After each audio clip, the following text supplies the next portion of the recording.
সন্তোষ জানিয়েছেন যে গণমাধ্যমের পরিস্থিতি উন্নতি হয়েছে, তারা অবাধে এবং বস্তুনিষ্ঠভাবেই সংবাদ পরিবেশন করতে পারছেন, যেটা বিগত সময়ে বিগত ফ্যাসিস্ট আমলে যে ধরনের নিয়ন্ত্রিত একটা গণমাধ্যম ব্যবস্থা ছিল এবং নানা সংস্থা থেকে নানাভাবে তাদেরকে ফোন দেওয়া হতো, হেনস্থা করা হতো, সংবাদ গুলাকে পক্ষপাতিত্ব করা হতো, সেই জিনিসগুলা আমরা এই অন্তর্বর্তীকালীন সরকারে সেই জিনিসগুলা হবে না সেটা প্রথমেই আমরা প্রতিশ্রুতি দিয়েছিলাম।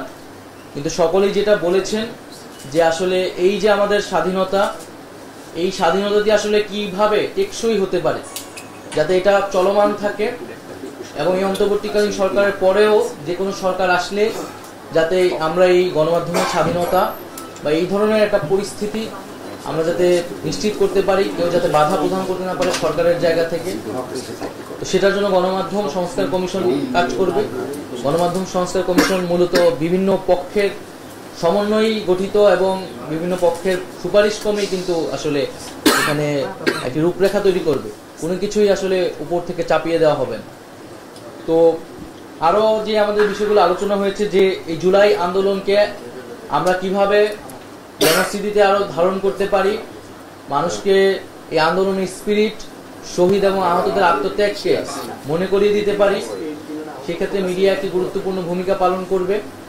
এবং এই যে বিগত সময়ে বিগত রেজিমে যে দুর্নীতি, অপকর্ম, দুঃশাসন, গুম, খুন, লুটপাট হয়েছে এবং তার নানা তথ্য কিন্তু আপনাদের সাংবাদিক বৃন্দদের কাছে আছে, সেই তথ্যগুলো সেই সময় হয়তো প্রচার করা সম্ভব হয়নি, কিন্তু এখন কিন্তু সেই সময় এসেছে এবং সেই তথ্যের উপর, প্রমাণের উপর ভিত্তি করে কিন্তু বিচারের আওতায় আনা হবে। আপনারা জানেন যে বিচার প্রক্রিয়া চলমান। আরেকটি বিষয় হচ্ছে যে গুজব এবং অপপ্রচার। আপনারা জানেন যে বাংলাদেশকে নিয়ে অপপ্রচার চলছে, এই অভ্যুত্থান এবং এই সরকারকে নিয়ে নানা ধরনের ষড়যন্ত্র এবং অপপ্রচার চালানো হচ্ছে, সোশ্যাল মিডিয়া থেকে শুরু করে আন্তর্জাতিক মিডিয়াতে, এবং আমরা দেখেছি আমাদের পার্শ্ববর্তী দেশেরও বিভিন্ন মিডিয়াতে এই ধরনের অপপ্রচার চালানো হচ্ছে। এই অপপ্রচার কিন্তু শুধু সরকারের বিরুদ্ধে নেই, বরং বাংলাদেশের বিরুদ্ধে। তাই এই অপপ্রচারকে কাউন্টার দেওয়ার জন্য বাংলাদেশকে নিয়ে যে অপপ্রচার হচ্ছে এবং প্রকৃত সত্যটাকে তুলে ধরার জন্য আমাদের কিন্তু সরকার সহ গণমাধ্যমের সংশ্লিষ্ট সকলকে ঐক্যবদ্ধভাবে আসলে কাজ করতে হবে। আমরা সেই বিষয়টি নিয়ে আলোচনা করেছি এবং এখানে যারা রয়েছেন তাদের সাজেশন আমরা নিয়েছি। এবং আরেকটি বিষয় যেটা হচ্ছে যে জুলাই আন্দোলনে যারা অনেক সাংবাদিক আমাদের ছাত্র জনতার পক্ষে কাজ করেছেন, তাদের নিরাপত্তার বিষয়, তাদেরকে যাতে কোথাও হেনস্থা না করা হয় সেই বিষয়টির জন্য সেই বিষয়টি আমরা আহ্বান জানিয়েছি। এবং মালিক পক্ষ থেকেও বিভিন্ন তাদের যেই কারিগরি সমস্যা এবং বা দাবিগুলো রয়েছে সেই দাবিগুলো তারা জানিয়েছেন, যেরকম স্যাটেলাইট, বঙ্গবন্ধু স্যাটেলাইটের যে প্রাইস রেগুলেশনের বিষয়টা তারা বলেছেন, পে চ্যানেলের কথা বলেছেন, বিদেশি চ্যানেলের উপর একটা নীতিমালা থাকার কথা বলেছেন এবং টিআরপির বিষয়টা বলেছেন। তো এই বিষয়গুলো আমরা তাদের সাথে আবারও বসবো বিস্তারিতভাবে এবং বিষয়গুলো আমরা যেটা যৌক্তিকভাবে সমাধান করার চেষ্টা করব। তো আজকে মূলত আমরা বসা হয়েছে এই গত 3 মাসের একটা সারমর্ম এবং বিগত রেজিমে আসলে তারা যে নানাভাবে সাংবাদিকরা নির্যাতিত হয়েছে, তাদের স্বাধীনতা হস্তক্ষেপ করা হয়েছে, সেই কথাগুলো তারা বলেছেন। এবং সামনের সবারই প্রত্যাশা এখন আসলে আমরা সামনের দিনগুলোতে যাতে এই ধরনের পরিস্থিতি আর কখনোই বাংলাদেশে না তৈরি হয়, আমরা যাতে একটা মুক্ত গণমাধ্যম আমরা যাতে বাংলাদেশে নিশ্চিত করতে পারি সব সময়ের জন্য।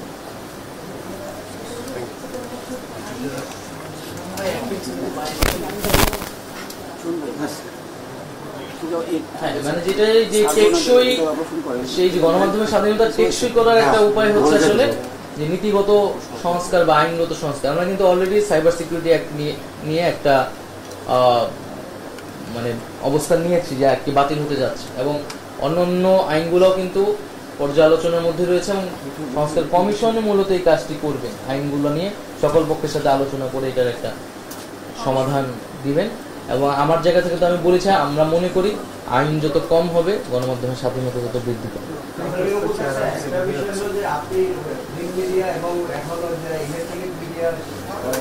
সাংবাদিক এবং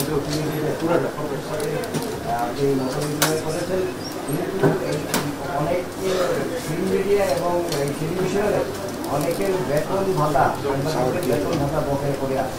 এই ব্যাপারে আপনি কোনো উদ্যোগ নেবেন কিনা, এই জিনিসটা আসলে আমাদের সবাই জানতে চান। জি, বেতনের বিষয়টা নিয়েও আলোচনা হয়েছে এবং এখানে আমাদের মন্ত্রণালয় থেকে অর্থ মন্ত্রণালয়ে কিন্তু সুপারিশ করা হয়েছে এবং দ্রুত সময়ের মধ্যেই মন্ত্রণালয় থেকে কিছু বকেয়া পায় পত্রিকা যারা আছেন সেটা আমরা নিশ্চিত করব এবং এখানে আমরা মালিক পক্ষের কাছে আহ্বান জানিয়েছি যাতে সাংবাদিকদের যে বেতন সেটা যাতে যথাসময়ে তাদেরকে পূরণ করা হয়।